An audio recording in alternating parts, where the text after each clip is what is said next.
बिस्मिल्लाहिर्रहमानिर्रहीम। मेरी शादी सुफियान जहांगीर से हुई थी। वो शहर का अमीर आदमी था। मैं उसके घर में रानी बनकर रहने लगी, पर शौहर की मोहब्बत हासिल ना होती। सुफियान मेरी तरफ देखता भी ना, जबकि घर में एक मुलाजिमा थी जो हर वक्त चादर ओढ़े रखती। वो हामला थी और भला की हसीन भी। जब मैं उससे उसके शौहर को पूछती तो वो घबरा जाती। मुझे उसका किरदार मशकूक लगने लगा और उसकी औलाद नाजायज। यूं भी मुझे उसके हुस्न से डर लगता रहता था। तभी उसे घर से निकाल दिया। रात शौहर आया तो गुस्से से उसके मुतालिक पूछने लगा और सच जानते मेरे मुंह पर थप्पड़ मारते बोला कि वो मुलाजिमा नहीं बल्कि उसकी तमाम जायदाद की मालिक है। मैं पत्थर हो गई ये जानकर कि शौहर ने उससे धोखे से। ये मेरी सुहागरात की पहली सुबह थी। मेरी आंख खुली तो सुबह की रोशनी दबे कदमों कमरे में दाखिल हो रही थी। मैंने शर्माकर अपने पहलू में देखा तो वहां सुफियान जहांगीर न था।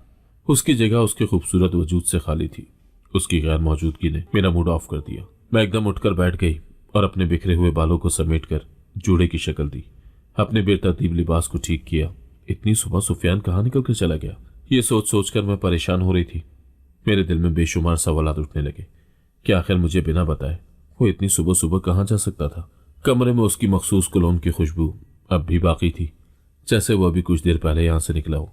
मेरे जहन में सोचों का तूफान उठ खड़ा हुआ। मुझे ये बात किसी तौर हजम नहीं हो रही थी कि वो हमारी शादी की पहली सुबह मुझे यूं तन्हा छोड़कर चला जाएगा। मैंने कमरे पर तायराना नजर दौड़ाई। ये किसी शहजादे की ख्वाबगाह लग रही थी। एक बड़ा बेड जिस पर मेरी शब बसरी सुफियान की संगत में हुई। उस पर इंतहाई कीमती ब्रांड की बेडशीट और सुनहरी कढ़ाई से मुज़य्यन तकिए रखे थे और बेड के इर्द गिर्द पिंक और सफेद जालीदार पर्दे लटक रहे थे, जिसे देखकर बिल्कुल एक रॉयल बेड का एहसास होने लगा। सामने की दीवार पर लटकी एक बड़ी सी ऑयल पेंटिंग जो शायद किसी मशहूर मुसव्विर का शाहकार थी, और बेड के दोनों तरफ रखे क्रिस्टल के खूबसूरत लैंप जिनकी रोशनी मध्यम अंदाज में कमरे को रोशन कर रही थी। रात का खुमार अब तक मेरे जहन और दिल पर छाया हुआ था। मैं धीरे से बेड से उतरी। कमरे के कोने में एक वसी शीशे की खिड़की थी जिसके पार बाग का मंजर दिखाई देता था। यह मंजर इतना दिलफरेब था कि मैं मबहूत रह गई, मगर फिर जल्द ही उकता गई क्योंकि मेरे अंदर एक अजीब सी उदासी छाई हुई थी। मुझे सुफियान जहांगीर की गैर हाजिरी बुरी तरह महसूस हो रही थी। कमरे की हर चीज शानदार थी मगर एकदम बेरौनकी सी हो गई। सिर्फ एक रात में मेरा दिल उसका दीवाना हो गया था और मेरी आंखें हर दम उसे देखना चाहती थी। सुफियान वो शख्स था जिसने मेरी जिंदगी को यकसर बदल दिया था। हमारी मुलाकात एक पार्टी में हुई थी और वो लम्हा मेरी जिंदगी का यादगार तरीन लम्हा बन गया था। वो क्लब में दाखिल हुआ तो उसकी शख्सियत ने मेरी तवज्जो यकदम अपनी तरफ खींच ली थी। वो ना सिर्फ खूबसूरत था बल्कि उसका एतमाद, उसकी वजाहत और उसके अंदाज सब कुछ गैर मामूली थे। उसकी गहरी भूरी आंखों में एक अजीब सी कशिश थी। उसका लंबा कद, मजबूत और कुशादा सीना और चेहरे पर ऐसी दिलावेज मुस्कुराहट थी कि कोई भी लड़की उसे देखते ही मर मिटे।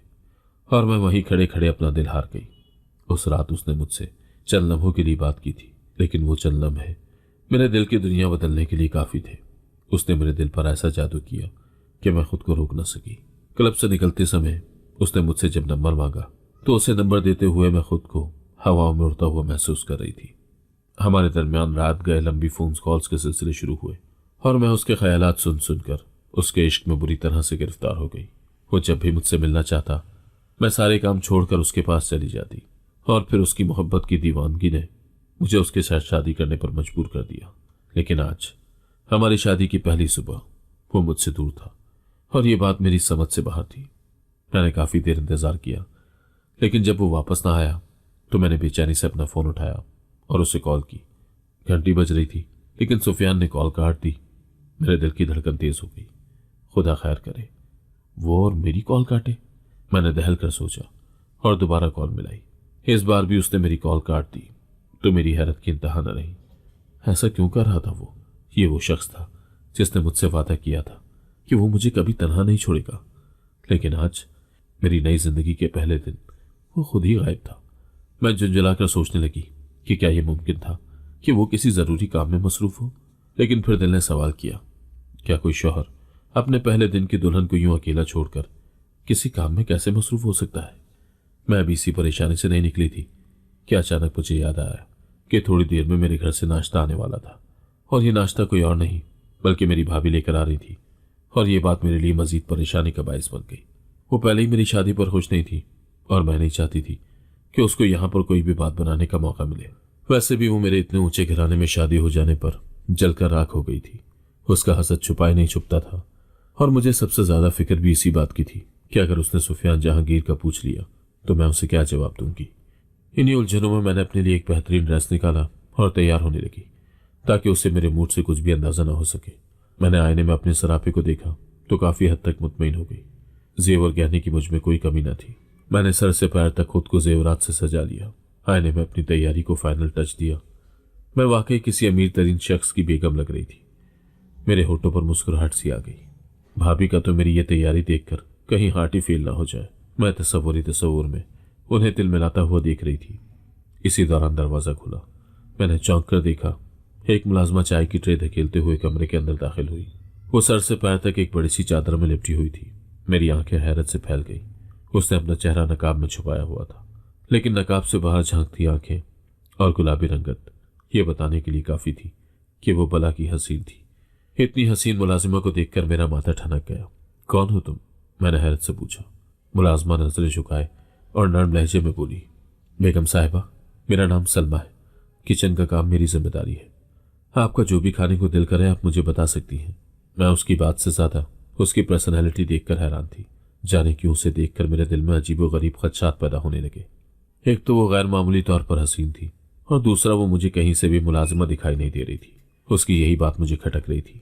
उसकी बात करने के अंदाज से ऐसा लगता था कि जैसे वो किसी बहुत ही अच्छे घराने से ताल्लुक रखती है, और हालात के जबर ने उसे इस नहज तक पहुंचा दिया है। चाय रख दो और जा सकती हो, मैंने सर्द लहजे में कहा। सलमा ने सर हिलाया और खामोशी से चाय की ट्रॉली रखकर बाहर चली गई। लेकिन उसके जाने के बाद भी मैं उसकी सोच से अपने दिमाग को आज़ाद नहीं करवा पाई। इतनी हसीन लड़की का इस घर में होना खतरे की अलामत था, क्योंकि ये बात मैं बहुत अच्छे से जानती थी कि सुफियान इंतहाई हुस्न परस्त है। लड़की का ताल्लुक जिस भी बैकग्राउंड से हो, वो उसके हुस्न की वजह से उस पर जल्द माइल हो जाता है। मैं खुद एक मिडिल क्लास से ताल्लुक रखती थी, लेकिन उसने मुझसे शादी करते वक्त मेरी क्लास नहीं देखी, बल्कि मेरे हुस्न से मुतासिर होकर उसने मुझे प्रपोज कर डाला। इसमें कोई शक नहीं कि मैं भला की हसीन थी, लेकिन ये वहम मुझे उस मुलाजिमा को देखने के बाद अब खत्म हो गया था। मुझसे भी ज्यादा हसीन तो यहाँ इस महल की मुलाजमाएं हैं, लेकिन ये आखिर इतनी हसीन होने के बावजूद सुफियान जैसे घाक आदमी से कैसे बच पाई? इस पहलू पर सोचते सोचते मेरा दिल बंद होने लगा। मेरे दिल में उस मुलाजिमा को लेकर एक गांठ सी पैदा हो गई। मुझे जल्द अज जल्द उसको यहां से चलता करना होगा। उसका यहां पर होना मुझे सही नहीं लग रहा था। इतने में दरवाजे पर होने वाली दस्तक की आवाज सुनकर मेरे दिल की धड़कन बेतरतीब हो गई। मैं जानती थी कि भाभी नाश्ता लेकर आई होंगी, और इस वक्त सुफियान की गैर मौजूदगी मेरे लिए सबसे बड़ी परेशानी बन चुकी थी। मैं खुद को पुरसुकून रखने की कोशिश कर रही थी, लेकिन अंदर ही अंदर इस सोच ने मुझे बेचैन कर रखा था कि उनके सवालों की क्या जवाब दूंगी। दरवाजा खुला। भाभी एक बड़ा सा खाने का टिफिन लिए अंदर दाखिल हुई। उनका पहला कदम ही उस कमरे की शानदार आराइश को देखकर डगमगा गया। उनकी आंखें एक लम्हे के लिए हैरत से फैल गई, जैसे उन्होंने ऐसा मंजर पहले कभी न देखा हो। मैंने उनके चेहरे पर हैरत और हसद के जज्बात को वाज़ेह तौर पर पढ़ लिया था।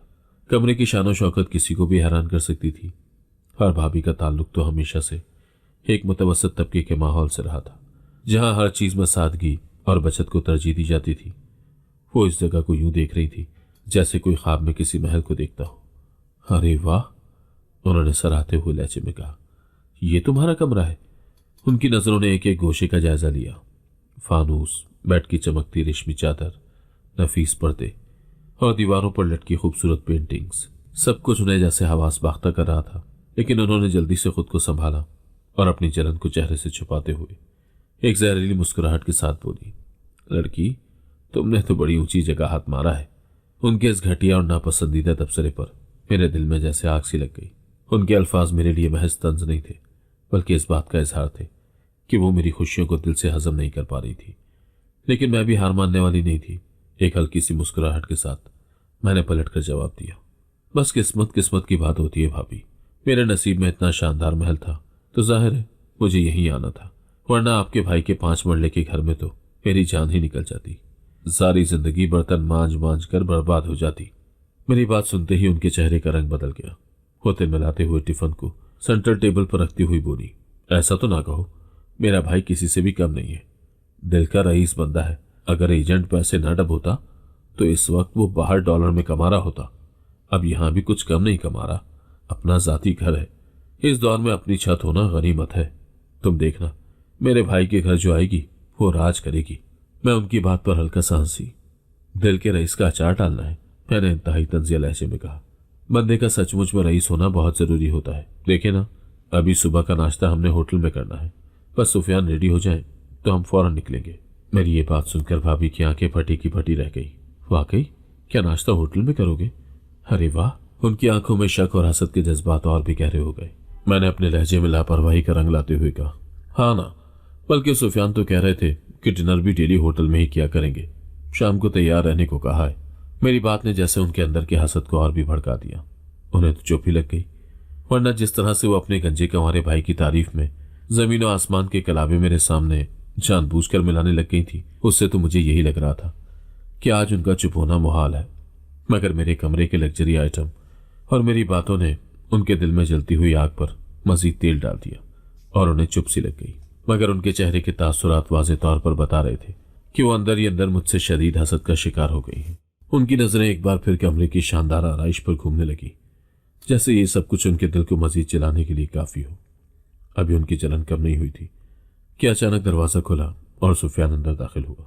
उसे देखते ही जैसे मेरे दिल को सुकून मिल गया। वो हमेशा की तरह शानदार लग रहा था। उसकी पुरकशिश मर्दाना वजहत कमरे में दाखिल होते ही अपनी मौजूदगी का एहसास दिला रही थी।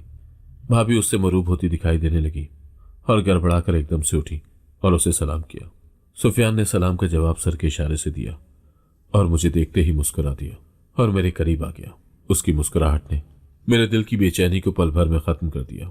वो मेरे बेहद करीब आया और मेरी कमर में बाजू डालकर मुझे एक झटके से अपने करीब कर लिया। ये उसका जारहाना अंदाज मेरे लिए गैर मुतवक्के था, लेकिन जाने क्यों भाभी के सामने मुझे जरा भी बुरा नहीं लगा। वो झुककर आहिस्ता से मेरे कान में बोला, तो तुम इतनी जल्दी सुबह उठ गई? मैंने सोचा था कि अभी तुम आराम से सो रही होगी। उसके लम्स और उसकी सरगोशी पर शर्म से मेरा चेहरा गुलनार हो गया। हया से मेरी पलकें झुक सी गई, लेकिन मैंने कुनखियों से भाभी की तरफ देखा। उनका चेहरा किसी हैरतज़दा बच्चे की तरह नजर आ रहा था। वह आंखें फाड़े मुंह खोले हमारी तरफ टुकर टुकर तके जा रही थी। ये मंजर उनके लिए शायद नाकाबिले यकीन था। दरअसल मिडिल क्लास घरानों में हमारे मर्द कभी भी अपनी औरत से इस तरह का खुला डुल्ला और आज़ादाना मेल मिलाप और गपशप नहीं लड़ाते। उनका प्यार या मोहब्बत बस बेडरूम में दरवाज़ा बंद करके होता है, लेकिन दरवाज़ा खुलते ही वो अपनी ही औरत से एक फासले पर जा खड़े होते हैं। खुलकर न बात करते हैं न देखते हैं, क्योंकि घर के बड़े बुजुर्ग इन बातों को पसंद नहीं करते थे। उनके दरमियान जितनी भी मोहब्बत होती वो कभी भी खुलकर दूसरों के सामने जाहिर नहीं होती थी। लेकिन यहाँ सुफियान जहांगीर न सिर्फ मेरे करीब था, बल्कि उसका बेतकल्लुफ अंदाज भाभी के लिए काफी हैवी डोज थी। उनकी आंखों की हैरत और खुला हुआ मुंह देखकर जाने क्यों मुझे हंसी आ गई। सुफियान ने मुझे अपने करीब करते हुए कहा, तुमने नाश्ता किया? नहीं, अभी नहीं, आपका इंतजार कर रही थी। मैंने शरारत से कहा, चलो नाश्ता करते हैं, लेकिन जल्दी करो, हमें बाहर जाना है। वो अपनी मखसूस भारी आवाज में बोला, जो हमेशा मुझे किसी बादशाह के हुक्म सादर करने वाली आवाज जैसी लगती थी। मैंने एक नजर भाभी की तरफ डाली, जिनका रंग हसद, कीना और नफरत से उड़ गया था। ये मंजर, ये बातें उनके लिए नाकाबिले बर्दाश्त थी। उनकी नजरें सुफियान और मुझ पर मरकूज थी। उस लम्हे मुझे एहसास हुआ कि मेरी जिंदगी वाकई बदल चुकी थी। उनका ये हाल देखकर मुझे अपनी जीत का एहसास हुआ।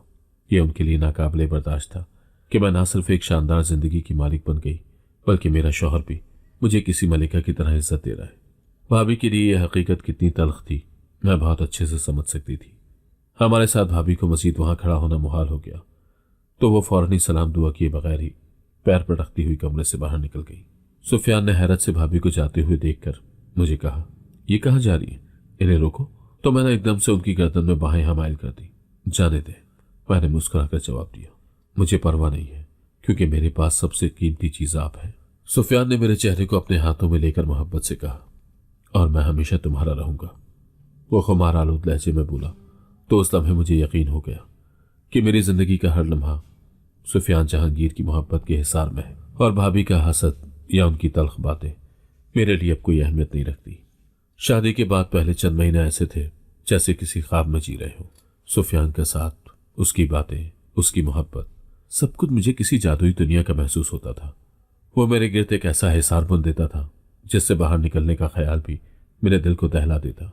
मैं अपनी सादगी और मोहब्बत के तमाम जज्बात उसके कदमों में डाल चुकी थी और बदले में उससे जो मोहब्बत मिली वो मेरी दुनिया की सबसे बड़ी खुशी बन गई।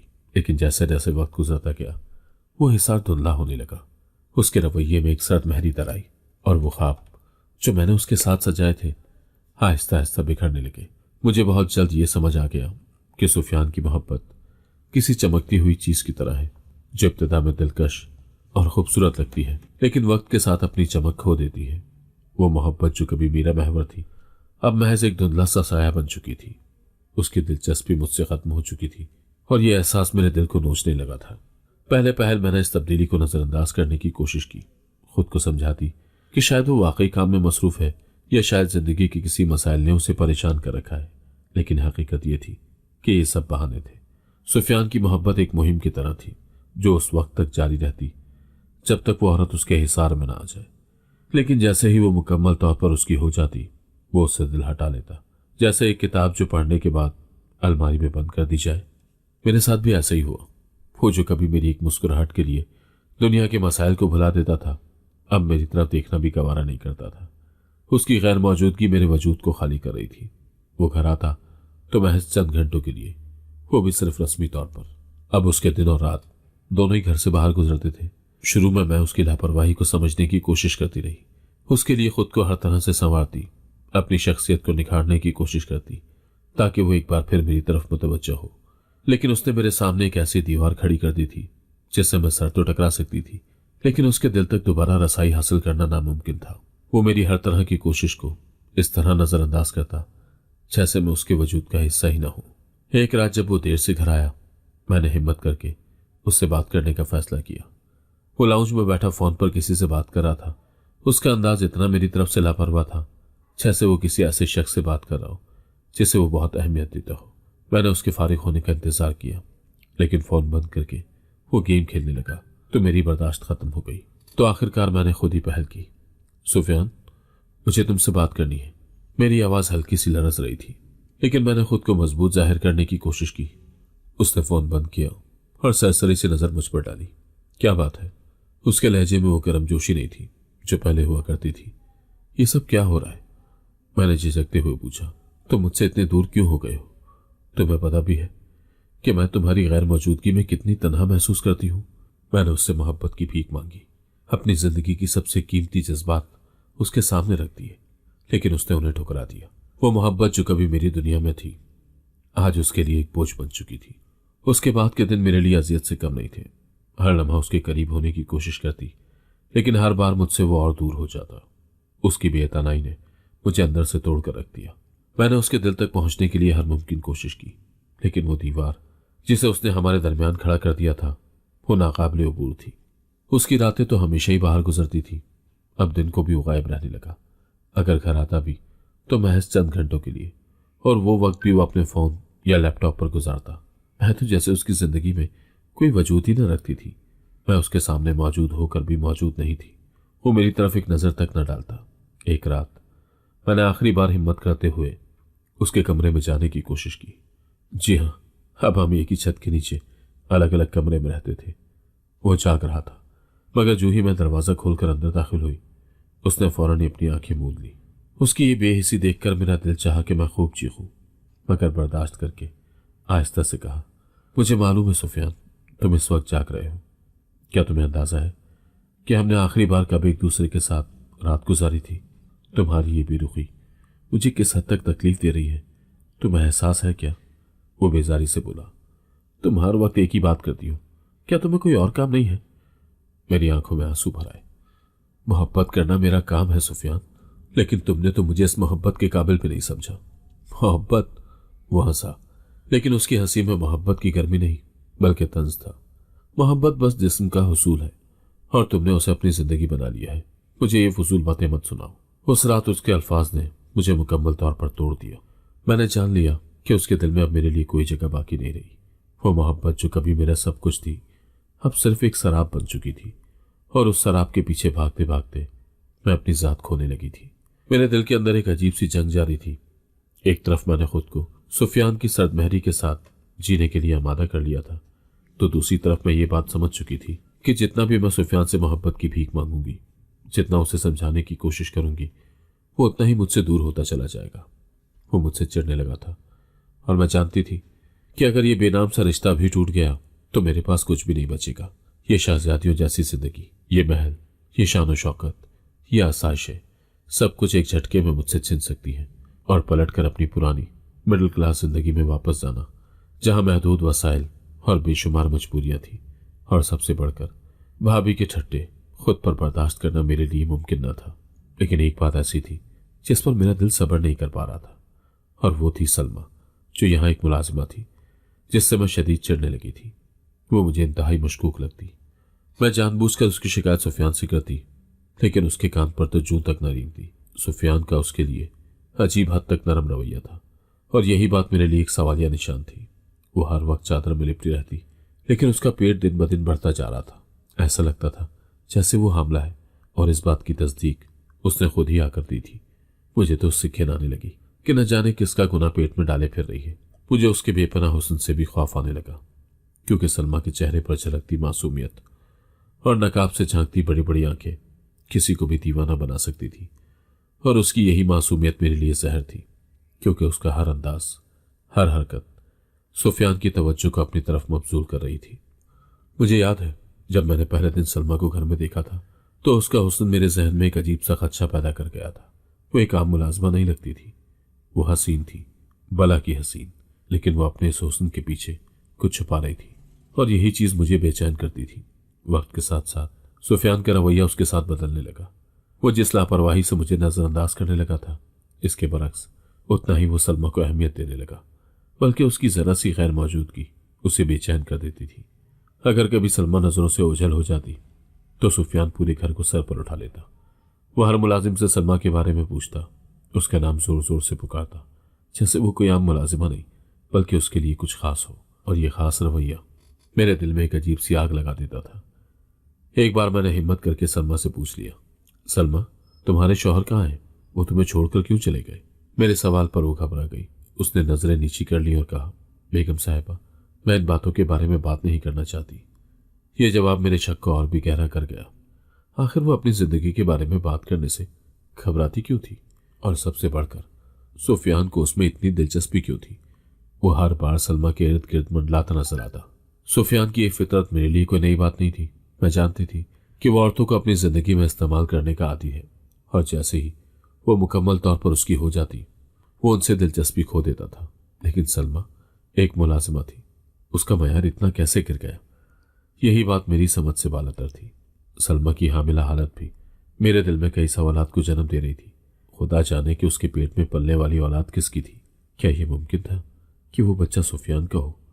इस ख्याल ने मेरे जहन में किसी बिच्छू की तरह डंक मारा और मेरे वजूद को हिलाकर रख दिया। सलमा की मासूमियत और हुस्न, जो किसी और के लिए कशिश हो सकते थे, मेरे लिए खतरा बन चुके थे। हर बार जब मैं सुफियान को सलमा के साथ देखती, मेरे दिल में हसद और गुस्से की आग भड़क उठती। वो जो मुझसे बात तक नहीं करता था, जो मेरी मौजूदगी को नजरअंदाज कर देता था, वो सलमा के लिए इतना बेचैन क्यों था? एक दिन मेरी बर्दाश्त खत्म हो गई। सलमा ने सुबह से घर का काम संभाला हुआ था, और मैंने उसे कई बार सुफियान के करीब आते देखा था। जब वो दोनों एक साथ बात करते थे तो ऐसा लगता था जैसे वो एक अलग ही दुनिया में हो। सुफियान के जाने के बाद मैंने सलमा को एक तरफ बुलाया और सख्त लहजे में पूछा, तुम्हारा सुफियान के साथ क्या ताल्लुक है? उसका चेहरा सर्द हो गया। उसने नजरें झुका ली और कहा, बेगम साहिबा, आप क्या कह रही हैं? मैं तो सिर्फ एक मुलाजमा हूं। एक मुलाजमा? मैंने तंज़िया हंसी के साथ कहा, तुम्हारे जैसे मुलाजमीन सुफियान के इर्द गिर्द ऐसे ही नहीं घूमते, और वो तुम्हारे लिए इतना परेशान क्यों होता है? अगर तुम्हें कुछ होता है तो उसे फर्क क्यों पड़ता है? सलमा ने कोई जवाब नहीं दिया। उसकी खामोशी मेरे दिल में शक को और भी बढ़ा रही थी। उसके हुस्न से मुझे खौफ महसूस होने लगा था। मैं जानती थी कि अगर मैंने कुछ नहीं किया तो वो मेरे और सुफियान के दरमियान मुकम्मल दीवार बन सकती थी। उस दिन मैंने सलमा को घर से निकालने का फैसला कर लिया। मैंने उसे सख्ती से कहा, सलमा, तुम अभी और इसी वक्त घर को छोड़ दो। सलमा मेरी बात सुनकर हक्का बक्का रह गई। उसकी आंखों में आंसू आ गए, लेकिन उसने कोई एहतजाज नहीं किया। वो खामोशी से अपने कमरे में गई और अपनी चीजें बांधने लगी। शाम को जब सुफियान घर आया और उसे सलमा की गैर मौजूदगी का पता चला, तो वो गुस्से से लाल पीला हो गया। तुमने उसे घर से निकाल दिया? उसने मुझसे चीख कर पूछा। हाँ, मैंने सर्द लहजे में जवाब दिया। ये मेरा घर है और मैं नहीं चाहती कि कोई मुलाजमा इस घर में मेरे से ज्यादा अहमियत रखे।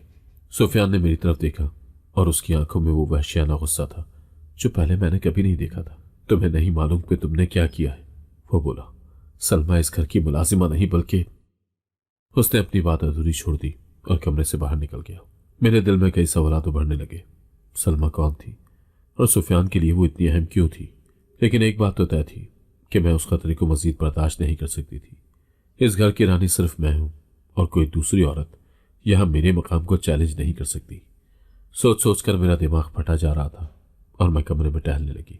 वो लम्हा मेरी जिंदगी के उन लम्हों में से एक था जिसने मेरी सोच, मेरे एहसासात और मेरे दिल की तमाम तलखियों को पल भर में बदल कर रख दिया। अभी आधा घंटा भी नहीं गुजरा था कि सुफियान सलमा को दोबारा घर ले आया। वो बुरी तरह से रो रही थी, लेकिन उसे उसके कमरे में भेजकर सुफियान मेरे पास आया और इंतहाई सख्त अल्फाज में मुझे मुखातिब किया। आइंदा अगर तुमने सलमा को मैली आंख से भी देखा तो मुझसे बुरा कोई नहीं होगा। तो मैं जैसे सख्ते में आ गई। क्यों, क्या लगती है वो तुम्हारी? उसकी शान में गुस्ताखी तुम्हें बहुत बुरी लगती है? तुम्हारा दिल नहीं भरता? अफसोस कि तुम मुलाजिमा को भी अपनी हवस का निशाना बना गए। तुम किस कदर घटिया हो। लेकिन इससे पहले कि मैं मजीद कुछ कह पाती, उसने मेरे मुंह पर जोरदार अंदाज में थप्पड़ दे मारा। ये वो पहला लम्हा था जब मुझे उस शख्स के दिल में अपनी हैसियत और उसके किरदार की असलियत का सही से अंदाजा हुआ। मेरी आंखें गुस्से और हैरत से नम हो गई। एक मुलाजमा की खातिर तुमने मुझे थप्पड़ मारा? मैंने अपनी सारी हिम्मत जमा करके उससे कहा, लेकिन मेरा दिल अंदर ही अंदर टूट रहा था। उसने मेरी बात काटते हुए बेरहमी से कहा, वो मुलाजिमा नहीं बल्कि इस तमाम जायदाद की मालिक है। मेरी सांस जैसे रुक गई। ये बात सुनकर मैं पत्थर की तरह वहीं खड़ी रह गई। मैंने सुफियान की तरफ देखा। उसके चेहरे पर एक बेहिसी और गुरूर का इम्तिजाज था और मेरी दुनिया जैसे एक झटके में उलट पुलट हो गई। ये जायदाद, ये महल, ये शान शौकत सब सलमा की थी और सुफियान ने धोखे से ये सब हथियाने की साजिश की थी। जब से मुझे ये बात पता चली, मुझे अपने आप से ही नफरत होने लगी। जब सुफियान कमरे से बाहर निकल गया तो अपने मुंह पर थप्पड़ पड़ने के बावजूद मुझे पहली बार सलमा से हमदर्दी महसूस हुई। वो औरत जिसे मैं अपने लिए खतरा समझती थी, अब मुझे बस एक बेबस और मासूम कैदी दिखाई देने लगी। मेरे दिल में अजीब सी कैफियत थी, एक बेचैनी, एक गुनाह का एहसास और शायद कुछ शर्मिंदगी भी। मैं सलमा के कमरे की तरफ गई। दरवाजा हल्का सा खुला हुआ था। मैंने अंदर झांका। वो जमीन पर घुटनों के बल बैठी हुई थी और उसने अपना सर घुटनों पर रख लिया। उसके कंधे हिचकियों के साथ हिल रहे थे। मैं उसके दर्द को महसूस कर सकती थी। मेरे कदम बेख्तियार अंदर की तरफ बढ़ गए। मैं उसके करीब जाकर बैठ गई। मेरे दिल में न जाने क्यों उस वक्त उसके लिए बेपनाह तरस पैदा हुआ। मैंने आहिस्ता से उसके सर पर हाथ रखा और वो एक झटके से सर उठाकर मेरी तरफ देखने लगी। उसकी आंखें नम थी और उसके चेहरे पर एक थका देने वाली तकलीफ नुमाया थी। ये शख्स बहुत बड़ा फ्रॉड है, उसने थकी हुई आवाज में कहा। यहां से भाग जाओ वरना ये तुम्हें भी अपने मकासद के लिए इस्तेमाल कर डालेगा। मैं तुम्हारी तरह बड़ी जायदाद की मालिक नहीं हूं, वरना ये मुझे जरूर तुम्हारी तरह नुकसान पहुंचाने की कोशिश करता, क्योंकि मैं उसकी फितरत और लालच से अच्छी तरह वाकिफ हो गई हूं। लेकिन मुझे तुम पर हैरत है, एक बिजनेसमैन की बेटी हो, इतने बड़े कारोबार, जमीन और जायदाद की मालिक हो और उस शख्स के हाथों कठपुतली बनकर जिंदगी गुजार रही हो। तो उसने मेरी बात सुनकर गहरी सांस लेते हुए कहा, मैं बहुत मजबूर हूं, चाहकर भी मैं कुछ नहीं कर सकती। इतना तो मैं जानती हूं कि जब तक जायदाद उसके नाम पर पूरी तरह से नहीं हो जाती, ये मुझे कोई नुकसान नहीं पहुंचाएगा। लेकिन उसकी कैद में मेरे शौहर और बहन की तकलीफें बढ़ जाएंगी। तुम्हारी बहन और शौहर क्या सुफियान के कब्जे में है? मैंने हैरत से पूछा। उसने इस बात में सर हिला दिया और कहा, यह शख्स हमारी जिंदगी में धोखे से दाखिल हुआ था। ये मेरे शौहर के दफ्तर में नौकरी के लिए आया था और अपनी चालाकी और खुशामदी तरीके की बदौलत इसने मेरे शौहर का एतमाद जीत लिया। मेरे शौहर ने इसे कंपनी के मामलात में शामिल करना शुरू कर दिया और आहिस्ता आहिस्ता इसने ऐसे लोगों का ग्रुप बनाया जो मेरे शौहर के खिलाफ साजिशों में शरीक थे। मैंने हैरत से उसकी बात सुनी। उसकी आवाज भराई हुई थी, लेकिन वो बोलती गई जैसे अपने दिल का बोझ हल्का करना चाहती हो। ये मेरे शौहर के कारोबार पर कब्जा कर चुका था, लेकिन इसे ये मालूम नहीं था कि जमीन, जायदाद और कारोबार सब मेरे नाम है। जब उसे इस बात का इल्म हुआ तो उसने मेरी बहन और शौहर को कैद कर लिया और मुझे मजबूर करने लगा कि मैं तमाम जायदाद के कागजात पर दस्तखत कर दूं। मेरी सांस रुक गई। ये तो जुर्म है। तुमने किसी से मदद क्यों नहीं ली? सलमा ने तल्ख मुस्कुराहट के साथ कहा। मैं ज्यादा पढ़ी लिखी नहीं हूं और ना ही इस दुनिया के झूठे और बेरहम निजाम को समझती हूं। मेरे शौहर और बहन मेरी दुनिया में है। अगर मैं कुछ भी करने की कोशिश करती तो ये उन्हें नुकसान पहुंचा देता। उसके अल्फाज ने मेरे दिल को मोम कर दिया। वो औरत जिसे मैं अपना दुश्मन समझती रही, वो खुद इस घर की कैदी थी। मेरे शौहर के लालच और धोखाधड़ी ने उसकी जिंदगी को बर्बाद किया था। उस रात मेरी नींद उड़ चुकी थी। मैं समझ ही नहीं पा रही थी कि उस मासूम लड़की की मदद कैसे करूं। सुफियान बहुत चालाक और शातिर था। अगर उसे मेरी नीयत का जरा सा भी अंदाजा हो जाता तो शायद वो मुझे भी रास्ते से हटा देता। लेकिन अल्लाह की पकड़ बड़ी सख्त है। जालिम चाहे कितना ही ताकतवर क्यों ना हो, उसकी रस्सी अल्लाह एक दिन खींच ही लेता है। एक रात सुफियान सलमा के कमरे में गया। वो उसको डरा धमका रहा था कि वो कागजात पर दस्तखत कर दे। मैंने दरवाजे की दरज से देखा। उसके लहजे में अजब गुरूर था, लेकिन सलमा खौफजदा लग रही थी। अचानक मैंने देखा कि सुफियान का हाथ बेजान होकर नीचे गिर गया। उसके चेहरे पर हैरत और खौफ छा गया और फिर उसका बाजू बेहिस हो गया। ये वही हाथ और बाजू थे जिनमें उसने सलमा के जायदाद के कागजात पकड़ रखे थे। अल्लाह की शान देखे, वो अपने कदमों पर खड़ा न रह सका और जमीन पर लड़खड़ाकर हैन सलमा के सामने मुंह के बल जाकर गिर गया। मैं ना चाहते हुए भी उस जालिम इंसान को अस्पताल लेकर गई। डॉक्टर्स ने बताया कि वो फालिज का शिकार हो चुका है। अब वो अपनी बाकी की जिंदगी बिस्तर पर गुजारेगा, मुकम्मल तौर पर मफलूज। ये वही शख्स था जो दूसरों को बेबस करने में माहिर था, लेकिन आज खुद बेबस हो चुका था। मैंने सलमा से माफी मांगी। वो इतनी मेहरबान थी कि उसने हमें बेघर नहीं किया। आज हम उस शानदार कोठी के एक छोटे से सर्वेंट क्वार्टर में रह रहे हैं। मैं अपने शौहर को रोज बिस्तर पर बेजान देखती हूँ तो जहां दिल दर्द से भर जाता है, वहीं पर मुझे अल्लाह के इंसाफ पर यकीन और मजबूत हो जाता है। मैं दिन रात इस्तग़फ़ार करती हूँ और अल्लाह से दुआ करती हूँ कि वो मुझे माफ कर दे। सलमा के साथ होने वाले जुल्म का ज़ाला शायद मैं कभी ना कर सकूं, लेकिन उसके लिए मेरी हमदर्दी और दुआएं कभी खत्म नहीं होगी। सलमा ने जिस सब्र और मासूमियत से अपनी जिंदगी गुजारी, वो मेरे लिए एक सबक है। अल्लाह जालिमों की रस्सी जरूर दराज करता है, लेकिन जब उस रस्सी को खींचता है तो जालिम उफ भी नहीं कर सकते, बिल्कुल मेरे शौहर सुफियान की तरह। अगर आपको आज की कहानी पसंद आई है तो वीडियो को जरूर लाइक कीजिएगा और अपने दोस्तों के साथ भी शेयर कीजिएगा। और हाँ, अगर आपने अभी तक हमारा चैनल सब्सक्राइब नहीं किया तो जरूर सब्सक्राइब करें। मिलते हैं कल एक नई और दिलचस्प कहानी के साथ। अल्लाह हाफिज।